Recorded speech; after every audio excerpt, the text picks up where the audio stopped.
ran on this campaign idea of making New York City more affordable for New Yorkers, but in fact his policies are doing the complete opposite of that. Average rent price for an apartment is $6,665. This is an increase of 10% year over year. Everybody, welcome to the Amir Khan Show. At the time of this recording, it is Wednesday, August 12th, and today we're going to be talking about rent prices in New York City. And I know it's not the most sexy topic to talk about. However, it's important to talk about because the mayor of New York City, Zohran Mamdani, ran on this campaign idea of making New York City more affordable for New Yorkers, but in fact his policies are doing the complete opposite of that. So data, if you look at the data that's coming out now, the average rent price in New York City is $6,000. This is, I should preface and say, this is in Manhattan, New York, where the average rent price for an apartment is $6,665. This is an increase of 10% year over year. And this is not like a nice loft. This is not a 2-bedroom or 3-bedroom apartment in a nice building. This is like an average 1-bedroom apartment, which costs $6,665, where you likely have to look over your shoulder twice to make sure some deranged lunatic isn't chasing you with a knife, or some homeless person isn't defecating outside your place or fornicating outside your place, or likely taking over your apartment building like we've seen in Long Island 2 days ago, where a couple went away on a vacation and a deranged person walked into the building and said, I am here to walk their dog. I'm a dog walker. And the doorman hands her the keys and she walks into the apartment and takes over their apartment. It's all on video. I'm going to link it here so you guys can watch it. But that's what $6,665 will get you in New York City.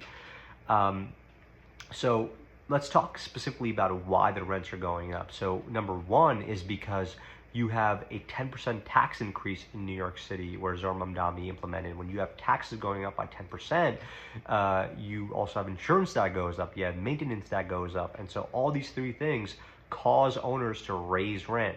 They will always look to pass that cost on to the renters. I know that because I've been in the real estate market. I own multiple properties. I've got my real estate license. I know the market really well in the East Coast. So number two is the freezing of the rent. So when Zohran Mamdani says he's frozen rents on 1 million rent stabilized apartments, that artificially shocks the real estate market. And what that does is it says to owners that own multiple properties, they say, you know what, I'm not going to run this unit at a loss. It doesn't make any sense for me to do that. So I'm going to either turn it into a warehouse or I'm going to just leave it empty.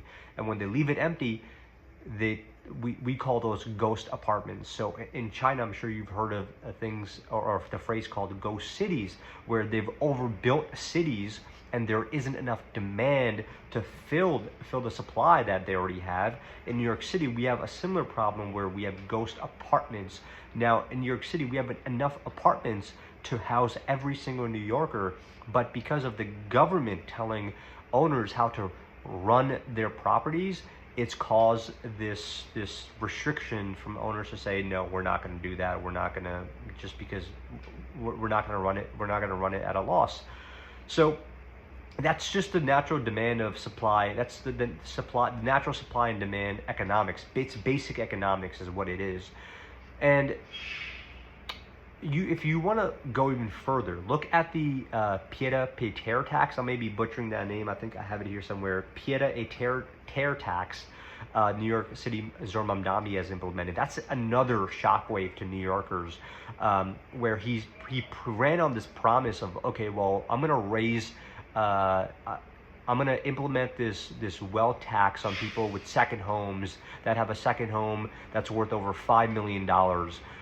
And in fact, he did the complete opposite. He sent practically everybody. If I've talked to people and I've seen people saying, hey, I've received this letter. My house isn't worth $5 million in New York City. This is worth like maybe $1 million, $1.5 million. And I got this pied-à-terre tax because that's the socialist agenda. it's to smile in your face and to say no, I'm only going after the rich, when in fact they're coming after you, and you're seeing that with Mamdani. And look, if you don't believe me, just look at the data. Let the data speak here. And so if you look at data from 2020 to 2026, over 200,000 New Yorkers have traded their license plate in for a Florida license. And that's just comparing New York City to Florida. If you look at New York City to Texas, New York City to other more business-friendly states, they're going to those states.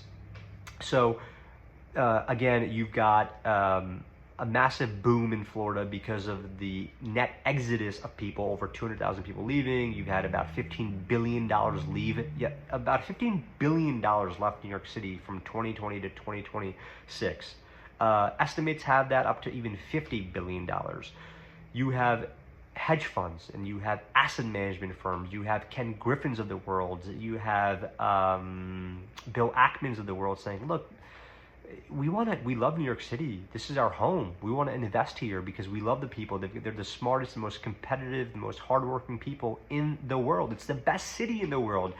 But his policies are driving us out. So you have Ken Griffin saying, look, it's a mistake that I invested $2 billion in this real estate project in New York City that's creating hundreds of thousands of jobs, marketing jobs, construction jobs, blue collar jobs, working with local churches.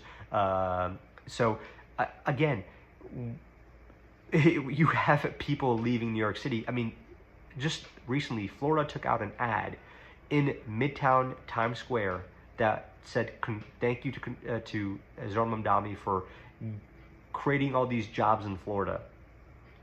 And they named Zohran Mamdani Developer of the Year. I think it was Developer of the Year. Let me be specific here. Oh, Economic Developer of the Year, and said thank you for all the jobs. Because again, people are leaving New York City to Florida because they're just a more business-friendly environment. So this is the socialist agenda. It is wealth redistribution, but they can't define what wealth redistribution really is. It's a nice word, but how do you define someone's poor? How do you define someone who is wealthy? So, you know, what else do they want to do? They want to defund the police. They want to defund. This is what the DSA says. They want to defund the police. They want to eliminate the Senate. They want to get rid of the president. They want to get rid of the military. These are just complete kooky, nutty ideas. And I think people are actually falling for this stuff because it sounds good. So, hey, thanks for watching. I'll catch you guys in the next one.